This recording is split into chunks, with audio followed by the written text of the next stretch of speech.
Bayi kecil ini lahir dan diberi dot emas. Presiden adalah penyewa rumah mereka. Apakah kamu pikir dia hanya bisa habiskan uang? Tidak, tentu saja tidak. Leo dari kecil ikut ayahnya menaik pesawat pribadi keliling dunia. Kali ini mereka sumbangkan 1 koper emas ke warga. Setelah itu Leo mencari teman untuk bermain, tapi malah dilarang oleh petugas penjaga. Takut Leo terluka, jadinya penjaga membawa Leo kembali ke rumah. Para anak melihat helikopter yang tinggi dan Leo menunduk melihat mereka yang bermain seru. Dia pertama kalinya merasa iri pada anak-anak yang tak perlu pakai jas. Kamu mengira dia tak ada teman? Tidak, tentu saja tidak. Teman-temannya adalah anak orang kaya dan merupakan anak berprestasi. Anaknya ini umur 10 tahun punya 10 perusahaan, pendapatan per tahun 30 miliar. Dan anak kecil ini pemegang saham. Buffett adalah kakeknya, mengikuti kelas infrastruktur yang dibicarakan mengenai masalah ekonomi futures dan saham. Hari ini Leo baru saja bangun. Dia pakai jasnya, menaiki Rolls Royce milik penjaganya. Dia memenuhi keinginannya pergi ke tempat terpencil. Dia mencari anak-anak ini, mau mengajak mereka bermain di rumahnya. Gadis kecil mengoloknya. Dengan level ini, saat aku oper bola, mungkin matamu akan bengkak seperti telur. Jika tak percaya, mari kita main dulu. Dan jika menang, kalian ke rumah Leo. Gadis kecil mulai oper bola. Dalam sekejap, Leo pun menang. Gadis kecil melihat bola yang lewat. Dengan kasar berkata, "Oke, baiklah, kau menang. Senanglah, puaskah?" 1 jam kemudian, dia akan terbang ke Inggris ketemu Ratu Elizabeth. Dia diam saja di pesawat. Ibunya seakan melihat kesulitannya, lalu menanyakan pada penjaga. Ibunya langsung memutuskan untuk tidak pergi. Panggil saja gadis kecil datang.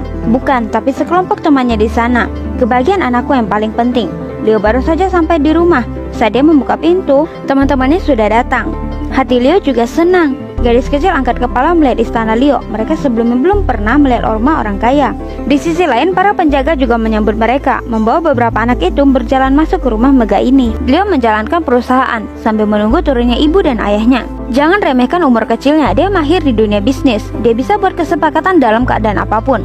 Dia mengajak teman-temannya meneliti bisnis permen. Paman Go yang sangat kesal mencari anak buah, bersiap menebas batang di rumah. Dia melemparkan ulah jahatnya ke penjaga Leo, menyembunyikan bom dan surat taruh di toilet penjaga. Penjaga tak tahu apa-apa, langsung dibawa ke polisi. Habislah, tak ada penjaganya, Leo tak bisa atur strategi. Hakim menjatuhkan hukuman wali ke Paman Go. Paman Go seperti banjir keberuntungan. Langkah pertama memasang CCTV di sudut rumah, 24 jam mengawasi Leo. Kedua, mengutus orang jahat di penjara. Peraturannya adalah, yaitu bermain kartu secara normal dulu. Siapa kalah harus bermain kartu. Dan bermain kartu adalah keunggulan dari si penjaga. Tentu saja tak boleh kalah. Penjahat itu sangatlah kesal. Setelah itu Paman Go segera cari anak buah lain, mendiskusikan rencana baru. Namun segemau ini terdengar oleh ilmuwan Pang. Di sisi lain, ilmuwan Pang tak begitu beruntung. Dia ketahuan oleh Paman Go, lalu dia diikat ke kursi. Setelah dipaksa, ilmuwan Pang juga tak memberitahunya. Anak buah pun pergi dari sana. Dan Leo di sini sedang mencoba hubungi kedua orang tuanya.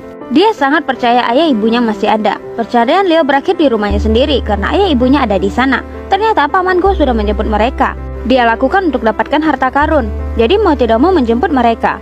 Saat ini Leo datang sambil membawa pedang 70 meter selamatkan ayah ibunya. Mereka bersama berlari keluar dari kuburan leluhur, tapi di depan buntu dan letak kuburan sangatlah tinggi. Paman Go juga sudah mengejar. Bagaimana ini? Tak ada jalan lain, mereka harus tetap kabur. Di sisi lain, anak bos sudah memasang laser. Bentuk wajah di kuburan sudah hilang gigi. Dia secara berlanjut meleser Leo sekeluarga. Paman Go yang di belakang juga membawa pistol. Dalam kepanikan, akhirnya penjaga datang juga.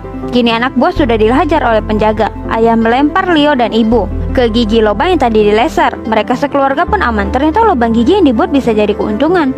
Saat ini penjaga melirik Paman Go dan meleser. Paman Go pun terjatuh dari hidung patung, langsung sampai di depan lubang gigi. Ibunya memberi tamparan. Sampai di sini film selesai. Akhirnya Paman Go dan anak buahnya kena karma. Video selesai. Bye.